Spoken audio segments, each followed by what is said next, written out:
The old house stood alone. It was on a hill outside of town. Weeds choked the yard. The windows were like vacant eyes. Everyone said it was haunted. We didn't believe in ghosts, at least we didn't want to believe, but something about that house drew us in.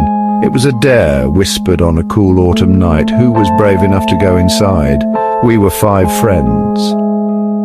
Jake, always the leader, scoffed at the idea of ghosts. Emily, the skeptic, needed proof. Ben, the quiet one, seemed strangely drawn to the house. Chloe, ever the adventurous one, was eager to explore. And me?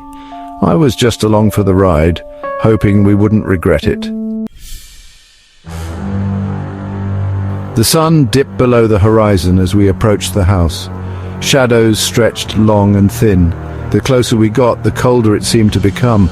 The air grew heavy, making it difficult to breathe. An unnatural silence hung over the place, broken only by the crunch of our footsteps on the gravel driveway. Jake, putting on a brave face, rattled the rusted gate open. It creaked like a scream. We hesitated, a moment of doubt passing between us. But curiosity, mixed with a strange sense of inevitability, urged us forward. We stepped onto the overgrown lawn, the house looming over us like a watchful giant. The front door groaned open, revealing a cavernous darkness within. A musty smell like decaying wood and damp earth hit us. It was colder inside, unnaturally so. The air was thick with dust and the silence was almost deafening. We fumbled for our flashlights, their beams cutting through the darkness like knives. Cobwebs clung to every surface. The air was heavy with a sense of unseen eyes. A floorboard creaked somewhere in the darkness above us, and we all jumped. This house had secrets, we could feel it in our bones. We moved deeper into the house. Each room was shrouded in shadows.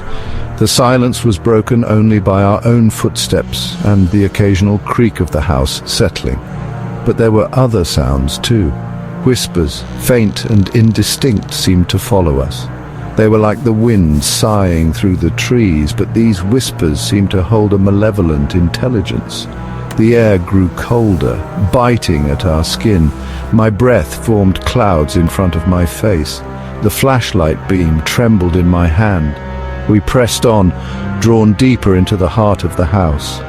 Each room was like a scene from a nightmare. Forgotten toys lay scattered on the floor of one room.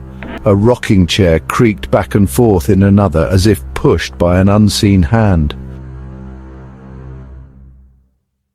We rounded a corner and froze. Standing at the end of the hallway was a figure. It was a woman dressed in a long white gown.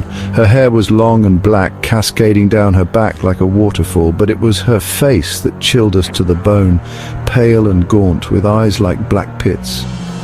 She stared directly at us, a look of pure hatred etched on her face. A scream caught in my throat. My heart pounded against my ribs. The figure took a step towards us and the temperature plummeted. We were paralyzed with fear, unable to move or speak. Her voice, when she spoke, was a low rasp like dry leaves skittering across pavement. "Get out," she hissed. "Leave this place and never return." Section 6. Panic and Flight. The spell broke. We scrambled back, stumbling over our own feet in our haste to get away. Panic seized us. We ran blindly through the darkened hallways, desperate to escape the house and the terrifying figure within. The house seemed to fight back against our escape. Doors slammed shut in front of us. The floorboards seemed to shift beneath our feet. The whispers grew louder, taunting us, urging us on. We were trapped in a nightmare. Section 7. Trapped! We burst into a room only to find ourselves trapped. The windows were boarded shut, the only door slammed shut behind us, the lock clicking ominously. We were caged at the mercy of the entity that haunted this place. Terror clawed at our throats. We rattled the doorknob, but it wouldn't budge. We pounded on the door, our screams echoing through the empty house, but there was no answer, only the sound of our own fear. Section 8. Escape. Then, a glimmer of hope.